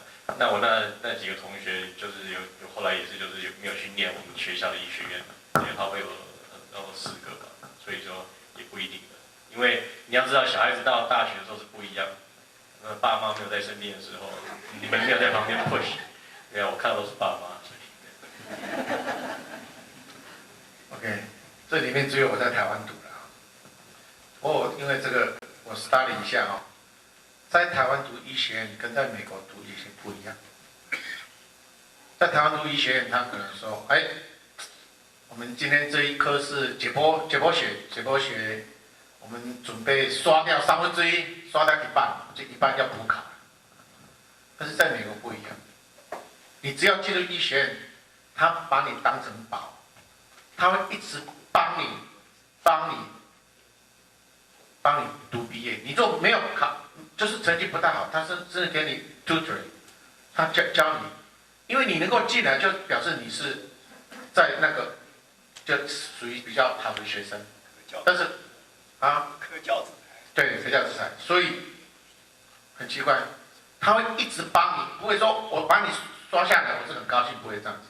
就是我觉得我去 study 以后，觉得这个美国读医学，美国还是比较看人才啊，但是人也不一定说不变的，不过一般读医学都是蛮 smart 的啊。但是像那个 Debra 就是 super smart， 这个不用讲，这里面大概没有一个隐藏，除了。可能 Kevin 你是跟他差不多了啊。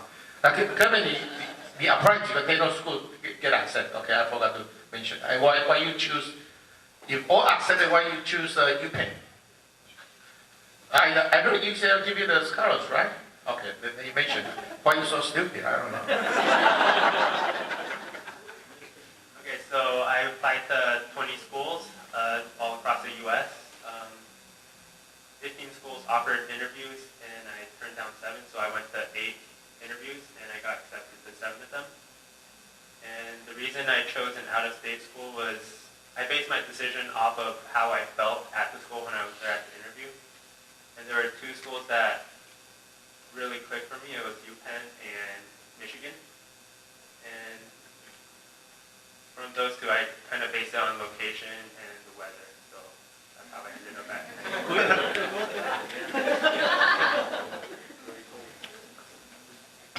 Okay, about the command program, any other question? Because that's very unique and that's maybe the best for the parent. You don't have to worry, right? You high school graduate, but I heard that if in the high school, all those 4 years, if you have any B, forget it. That's what I heard. You just have to be straight.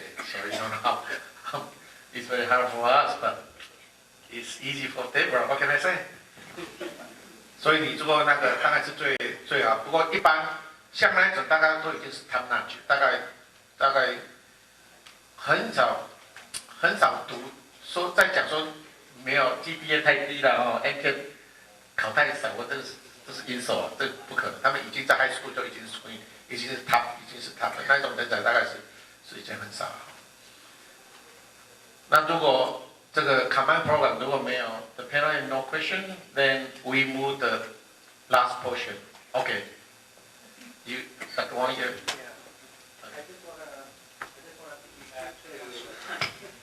just want to piggyback to Kevin's comment that not all medical schools are the same. Not all medical schools are the same. There are some schools that's very strong in certain areas. So that's also one consideration. You may have a top student, and you have many choices for medical school. I think Kevin mentioned something I think is very important. You're going to commit 4 years, and you maybe even more of your lifetime in that school. You have to like the school. You have to like the teachers. You have to like the environment, the curriculum. And sometimes you may pick a medical school because they have some strong program. For example, if you do know that you're going to be an orthopedic surgeon, and they have a strong program, you can make very good connections in that school. Even that school may not be ranked number 1, but they have a strong orthopedic program or some kind of research you're interested in. And I would urge you to take that into consideration. If you go to a school that's top notch, yet you don't like the school, you don't like the weather, you don't fit in, I think that's not a good choice for you. But, Okay. So we're going to move to the very last session. It's about, anybody can give you some tip. So can help you for your kid to like, if you're average, and those tips may help, they boost you a little bit and get into medical school. So I don't know, anybody going to give the audience or their kids some tips. I have one question for everybody before we start to have a Q&A session here. 你如果要问问题可以来这边排队这边有一个所谓的我们可以请我们 panelists 今天我们就要准时在4点钟就要结束。Okay, the question is, if you are average and you are on several waiting lists, you are on the waiting list of several medical schools, what can you do to increase your chance? If you're waiting, I bet a lot of people are waiting, right? On the waiting list. Then what can you do at that time? Well, I think it starts before that. Anything you do that senior year, send a note to this medical school where you're applying to, where you're really interested in. If you're on the waiting list and you do something interesting that summer, send a note to the school. The second thing you have to understand is that if you're on the borderline, it does really matter who you know. My sister applied to medical school. She didn't have great grades. She was on the borderline. She's my sister. I was on the admissions committee. One pile was yes, one pile was no, one pile was maybe. I moved her from maybe when no one was looking to the yes pile. 台湾坡啊。对啊，台湾坡啊。真正比較 Cleaner route for the next year or something like that. After 20 years, we were arguing about something, and I kind of let it slip, and she was very upset. She's an orthopedic surgeon, and so you know, as a surgeon, you actually think you're the best person in the world, and she is. She's really very good. I'm glad I moved her from maybe to yes. So it's very important. If your kid is on the waiting list, don't give up until last minute. You keep contact with the program and state how much you like the program and what you're doing right now to prepare for the mission. Even if you say, okay, I'm so interested in medical field, so I'm join something and join something, and it's all related to medical. That help. I know somebody get a notice. Okay, you get it now. 7 days before the admission date. So don't give up. So that's very important. And keep contact with the program. Oh, okay, we are going to talk about question and answer will be the last one. So we start with panel first. Okay. I think, to me, I think there's probably a lot more people on the waiting list at all the different schools than are people that actually get in. And I guess one thing is, as was mentioned earlier, they are rolling admissions. So there could be people that are on waiting lists at multiple schools. So that means if they wind up getting into one, they'll pop off the list if they get into school B and they're also on the waiting list for school A, they'll pop off that one, and so that does leave one less person there, so that can increase your chances. But I think it's also wise to, like, if you are on the waiting list, to plan for the future. Because at least for me, I think, and this is said before, that if you really want to go to medical school, you can get there. It might be a little harder, it might take you a little longer, but when you think about it, it's 1 or 2 years out of your life for a career that you're going to be doing for 30 or 40 years, so it doesn't make that much of a difference in the long run.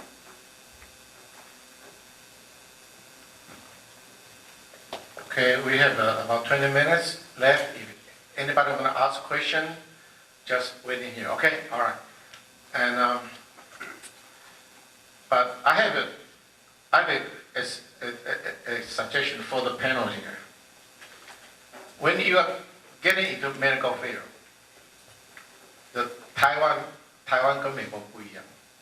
台湾是大专联考考进去 ，everybody about the same age, right? Maybe 1 or 2 years different. That's it. But in the medical school here, 足侪人4、5个囡仔，有的拢还没结婚呢。So I give you a handout also inside your handout. Now it's about 50-50, right? 50 male, gender-wise, it's pretty much even. And you can see a lot older student, right? It's very, very interesting. So even you wanna, if you graduate this year, we call it US senior, right? Because you just graduate. But even if you want to, I'm an engineer, I'm a computer, or I mean, specialty, you want to go get into the medical school, is that still possible? Okay, maybe if somebody here decide, hey, medicine seems to be interesting, I want to get in. What's the chance? I remember when I was in college, I was working at St. Louis University Medical School research lab, and there was a master's student. He was already in his 30s. After he graduated, he couldn't get into medical school, so he went to and became a bartender. And after working for many years, he realized, he still wanted to go to medical school. So he came back, and then he studied really hard, and he applied and found he got in. So, it depends on how bad you want it. Actually, I agree with Dr. Wong. Right now, medicine is actually, unfortunately, it's not enough. There's many, many fields with medicine, and medicine's ever changing. So right now, one of the biggest things that people are looking at is medicine and computers, healthcare informatics. if you can be a doctor and you can program and you can use a computer, it's one of the fastest growing fields in the country. Obama's, in his new healthcare plan, he wants to put $19 billion into healthcare informatics. That's really very small. It needs to be in order of about $100 billion.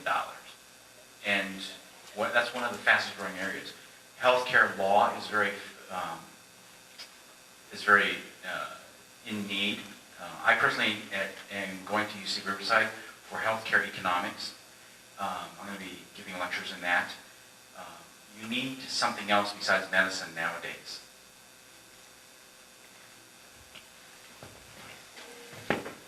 Okay, now concludes our presentation from the panelists. However, I have a comment about becoming a doctor. Is that when you get into medical school, your social circle, 你的生活圈就变得很小。So I have a very strong suggestion for Deborah and Kevin. If they haven't had boyfriend or girlfriend yet, it's time to find one now. Really, because when you become a doctor, your lifestyle is totally changed. Maybe confined to a small area. That's why Anthony is still single, right? Anthony, are you single? Yes. How about Dr. Wong is single? Okay, you see. Right? So if you're gonna get into medical field, find a boyfriend and girlfriend. It's about time. But that will be my last tip to our panelists. Okay, now we are open to the Q&A. Okay, your microphone. When I was back in Taiwan, I remember, medical school, dental school, pharmaceutical, nursing, or even veterinary, all in one family. Okay, now here, looks like each one is an independent institute. My question is you want to be a doctor, healthcare, getting into one of the field, someday you change. For example, you want a medical field and you suddenly say, oh, I want to be a pharmacist. And then later, I want to be an animal doctor. Now, you have spent so many years there. Now you switch your area. Is that still an advantage because you're still within a healthcare family, or you have to start from the scratch at the beginning, waste so much time already? 我用中文来讲一遍哈，在台湾我记得医学院、牙科、药学、兽医还有那个护理，全是医学院。那这边它是分开的，那你念了一部分，你到后来想转其他医，是不是有方便，还是要从头开始？谢谢。I don't know because I'm not studying. Okay, yeah, okay. Anthony switch. Yeah. Well, I think I actually switched between fields. When I finished college, I went to podiatry school, which is another 4-year medical education, and actually switched to DO. You can. I think for the most part, you have to do the complete new program. So you have to do all 4 years of medical school. However, I think there are certain instances where you can maybe reduce that. I know there are schools out there where they have different medical programs. Like my school had dental, it had optometry, it had pharmacy. There were certain people that switched within the program, but that's while you were still in the school. I think the only thing provided was you met the requirements for the particular school that you wanted to switch into. And I think, and it's not just grade point average or test scores. Some of the schools require you to take a different set of undergrad courses also. So, and I remember, I think, like my friends who applied for pharmacy school, some of them had a requirement that you needed to take speech in college. That was not a requirement for DO school. And so if you didn't meet that particular requirement, you would have to find some way of fulfilling that, either taking a class at a junior college or something like that. I think once you finish school, then you're kind of almost stuck into doing the whole program. I know that At the place where I went to podiatry school at Barry University, they have now established a program with the DO school where I went to that if you finished the podiatry school, got your DPM, you would only need to go to DO school for 3 years, so it reduced it by 1. And I think there are other schools out that like that will give you credit for probably a year, some places maybe 2. But that's about it. And I think once you get into medicine, like once you become a doctor, like if you wanted to switch specialties, you would need to do the other residency over. So. Stephen has some add-on. Yeah, I want to ask something. I think what helped me when I was in college was that I was working at a research lab, and then I got a recommendation letter from she was a physiology professor, and she wrote me a very good recommendation letter because my grade wasn't good, but then the counselor at the college told me that, wow, this is the best recommendation letter you can ever get. So I think that recommendation letter helped a lot. And also I think what's important is also, like Dr. Chen mentioned, speech tutor. If you can find a speech class, send your kids there, so that way they learn how to do interviews properly, by looking in, the interviewers in the eyes. And then also, I also want to tell, the parents, and also the kids. Nowadays, I think health professional is it's a service-oriented professional. It's not like what we used to think. So, service, you just have to do like, you have to be like restaurant and all that. And another thing is, 365行啊，行行出状元。我今天不是像说每一个医生都会说啊，做医生很好，做医生好。其实我比较悲观的，我是会像我的小孩，我就完全不要他们做医生。我问他不要做 dental， 他们不要说 good。然后还有说，如果说 if you for the kids, if you guys ever become a medical doctor or dentist or whatever, especially for the ladies, please make sure you practice because 每一个男生还是女生，你们念的 dental school, medical school 念完后，你们如果没有做牙医还是做医生的话，你们就浪费了一个有很多人 waitlist 没有进的，那个人本来可以养一个家庭。但是因为这个人没有去行医，那另外那个人就没有办法养一个家庭。所以说，如果你念完一定要做，不要说不做。因为我知道很多人说念完了，爸爸妈妈要他念医学院，就念完了当天吃饭的时候，他跟他爸爸说，我念给你了，我明天要去电脑公司上班了。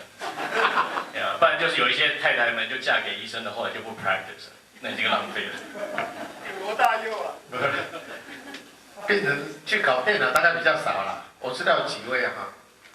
真的是为父母亲读的啊，就是他 prove 说，别家的孩子可以进医学院，我家的孩子也是可以。他很了解父母亲，就父母亲以他为荣。他读完以后，他就嫁人了。他说他对医生很有兴趣啊。那个罗大佑，所以这是有一点 waste 的了哈。其实，在所有的 occupation 里面，换工作换最少，当然就医生了，很少医生说换工作了哈。最多是没有做了哈，就叫人以后说交了一个有钱的老公就算了哈，就不用再辛苦。不过总工作大概医生换别的行业大概很少。Okay, next question. My question is regarding the application to the medical school. What do you talk about in activities, paragraphs, what you do or what you did or what you learned? Anybody maybe for 2 hours? I don't know.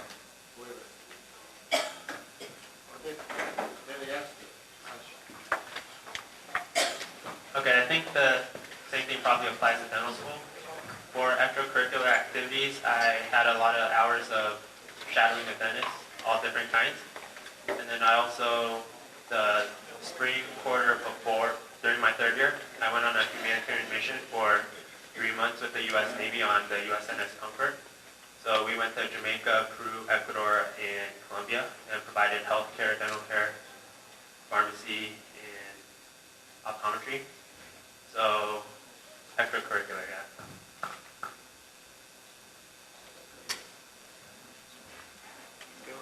Okay, next. I don't think I got the answer.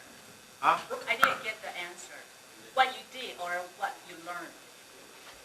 I can tell you from the other side, as I'm looking at an application, if I'm looking at someone who can do something different, and it's very hard, very subjective. If what he just said is something different, not every student can do that. That's something different, something out of the ordinary. If I ask you, what makes you unique? That's what I'm looking for.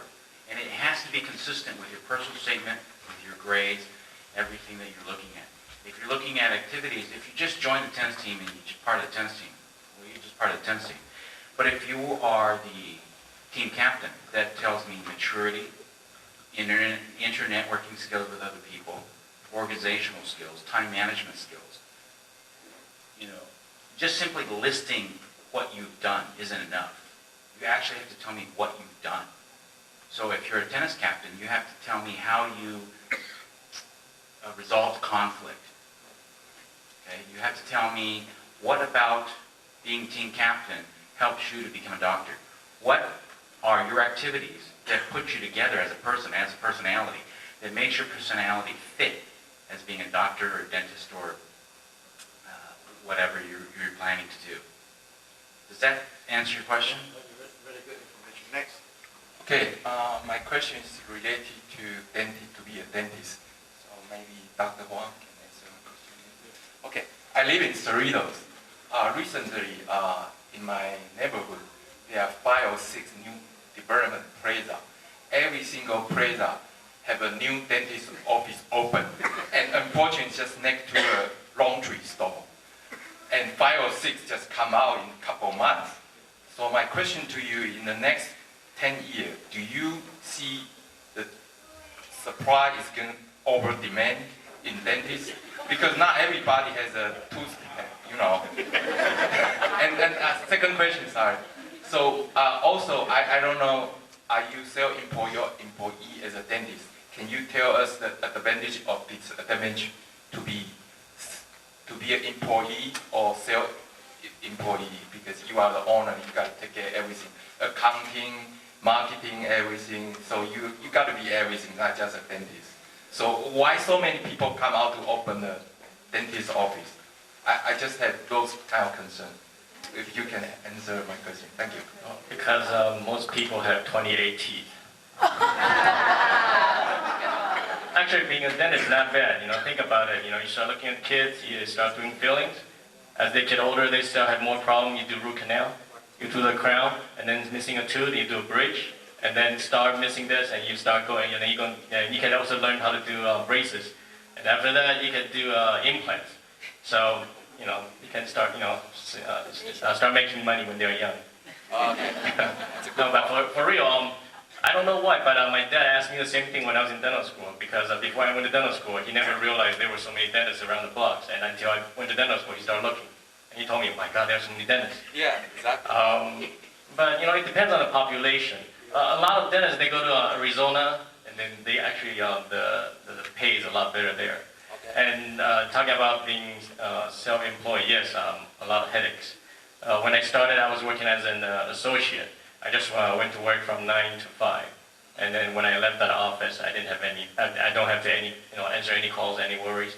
But when I started having my own practice, I have to answer calls, and I have to worry about patients and this and that, and also worry about staff. My staff just told me she wants to, go try another job. So I have to find somebody else, a lot of headaches, and also about rent, and then, a lot of things. And then, supply and demand. I think there will always that many dentists, so you don't have to worry about it. If you're good, if you're sincere, if you care, they will be there. And if you don't care about them, doesn't matter what you do. Well, thank you. My question is about decision. I think from the panel, the consensus is the medical doctors have no life, they don't have family life, and yet many doctors I've seen, they continue to send their kids and their grandsons to medical school. So my question is, if a kid wanted to be a doctor, yet he wanted to teach and he wanted to write and have his life, is it still possible? Can you find a path for these kind of people? Well, I think well, to answer your question, I think it has to do with your philosophy. If your goal at the end of your life is to be happy, then it's just going to happen. Whether you try to control your kids or not, you have to understand you can't control your kids. You tell them how to hit a ball, they won't hit the ball the way you want them to. You tell them how to eat, what to eat, they will not do it. They'll do the exact opposite.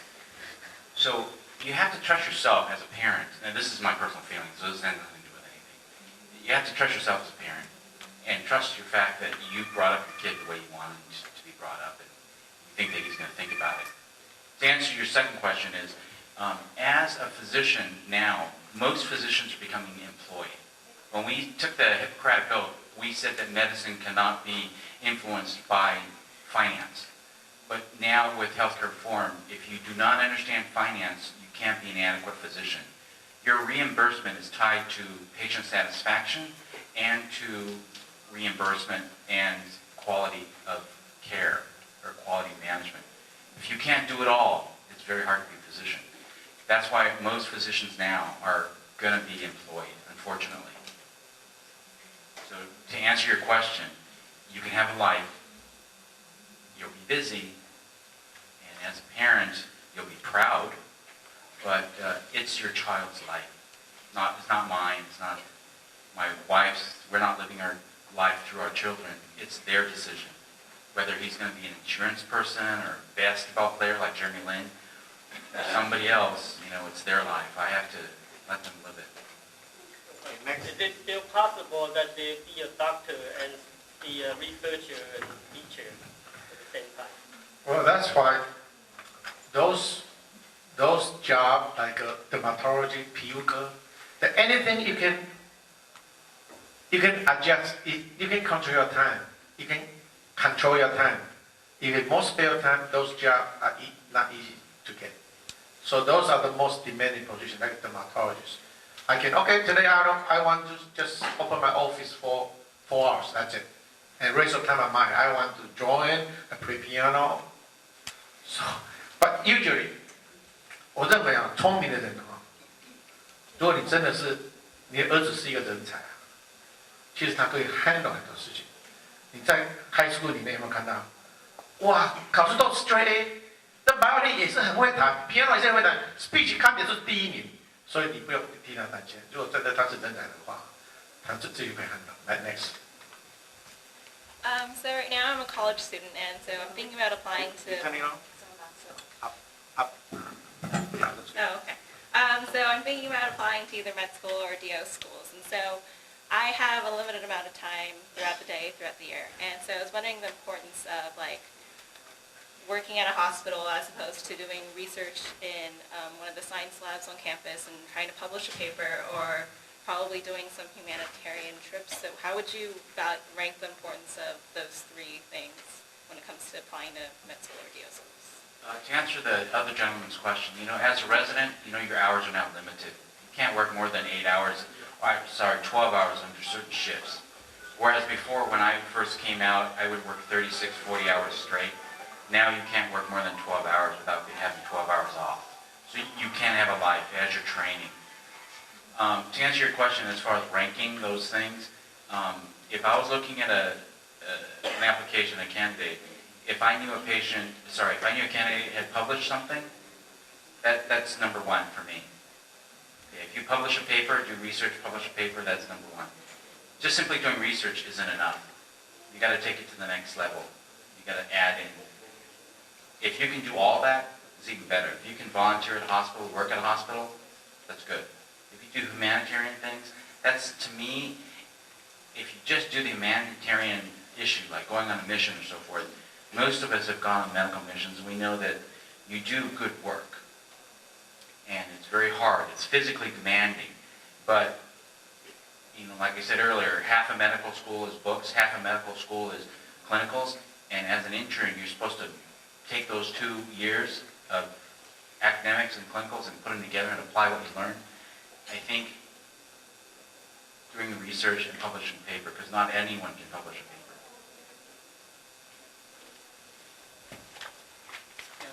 I guess to add to that, you mentioned osteopathic school. And I think osteopathic school is probably a little bit different from the MD school because a lot of MD schools are more research-oriented. So potentially being involved with a project or writing a paper may be more useful. Yeah, it will be useful for an osteopathic school. It will impress them, but I think but to differentiate yourself, you would want to do something related to osteopathy. Like if you spend some time with an osteopathic physician, or something related to that sense, or that could potentially be more helpful if you're thinking of applying for those kinds of schools. When you're on the waiting list, you should contact them or you should call them. And who's the person you're going to contact? When you're on the medical school or dental school, when they put you on the waiting list, right? So you say you need to.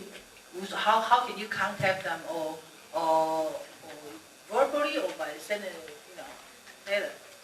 As far as medical schools, at the medical school that I'm at, we don't like phone calls. Okay. So how can you say who are you going to approach them? Emails or a handwritten note to the address that's given to you when you write the. Which department or who's the person you're going to contact? Well, when you get the letter, you make the application. Oh, Someone's okay. going to give you a letter saying that you acknowledge receipt of that application. Oh, okay. So that would be the person to recontact. And they have an email address, plus they have an address. So if you actually did something as to be bold, is to just go to the medical school and ask for a tour. And then swing by and talk to that person before you get the interview. The more contact you have with that school, the more connection, the more you have your face in front of them, the better. This is all networking. They don't teach you this stuff in medical school. This is all human interaction. You have to do all these things. All right, thank you. Next. Another question, very quick one. When you prepare the MCAT and DAT, the same, exactly the same, or does it any difference between the MCAT and DAT?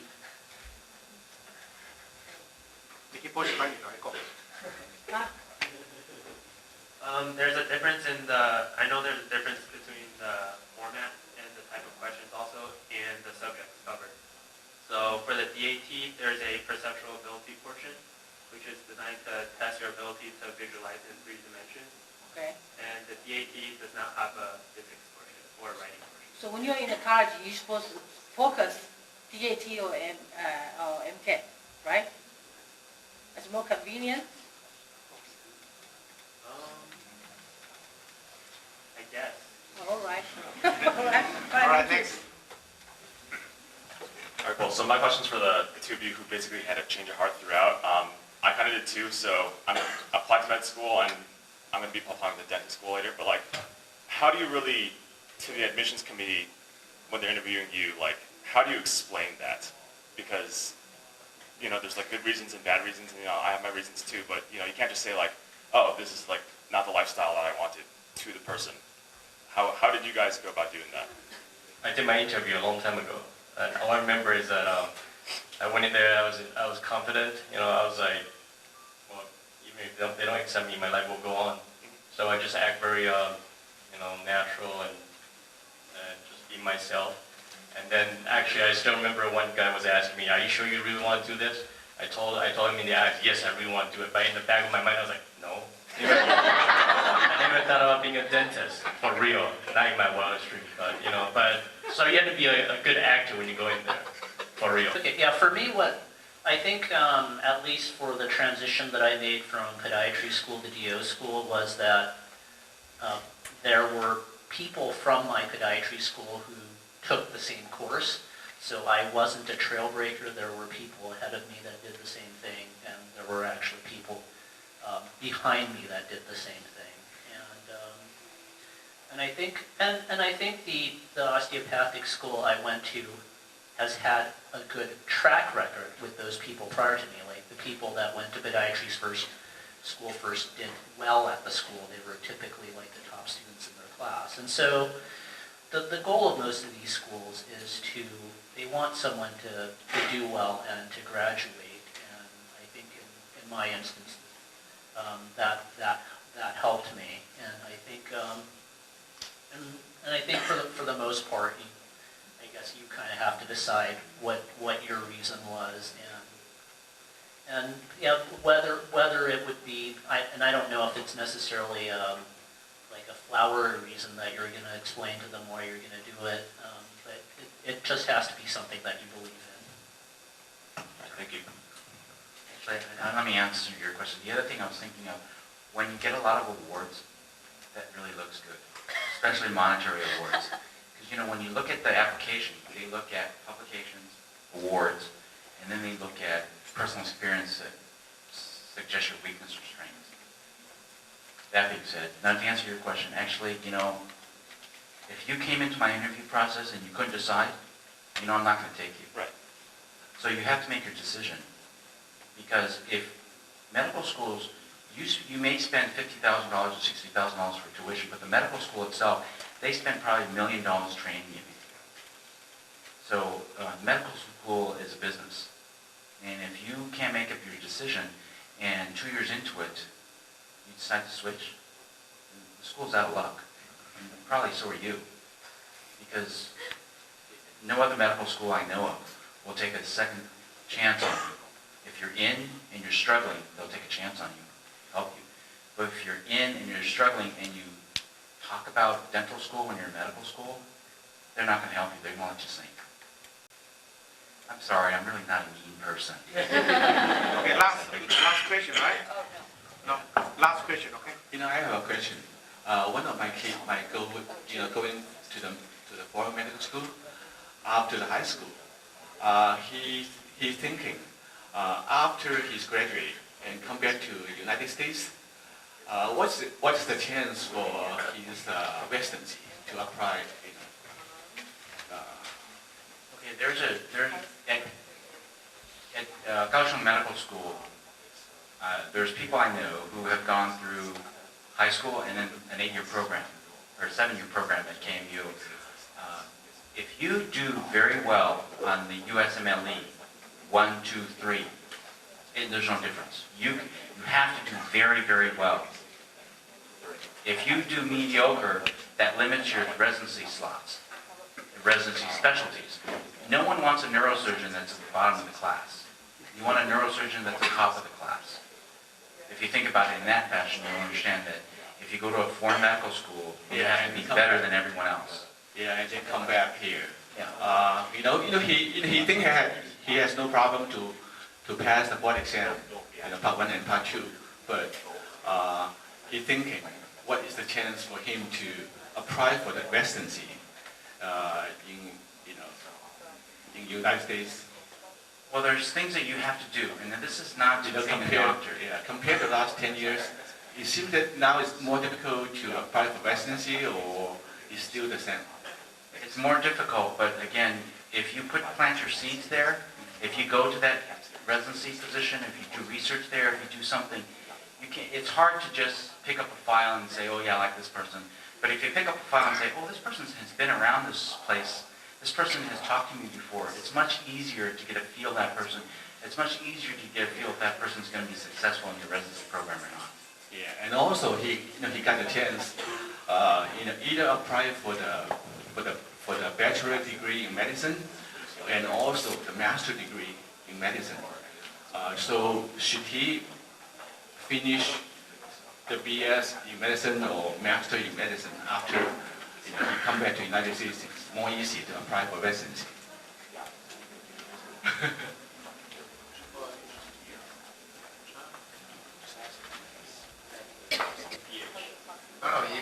I think it's all help. If you can actually, it's all. A lot of people, they research, go get a PhD. A lot of people from China, they are a doctor in China, but they are so competitive here. They decide to go to research, get a PhD, they go get into medical school already. Because if he got into the master program, then it always helps. specialized. Somebody get an MPH degree and then apply medical school, that also helps. Okay. Okay. All right, thank you very much. So, time's up. Thank you for your coming. 各位乡亲、各位朋友，相信您看了以上的所有的演讲的资料后呢，一定会有好的收获。也祝福您本人或者是您的子女们都能够有效的进入医学院。就诚如林医师所讲的，人家想到犹太人就想到华尔街，人家想到医生就想到台美人，非常棒吧？今天谢谢大家的收看，我们下次再会。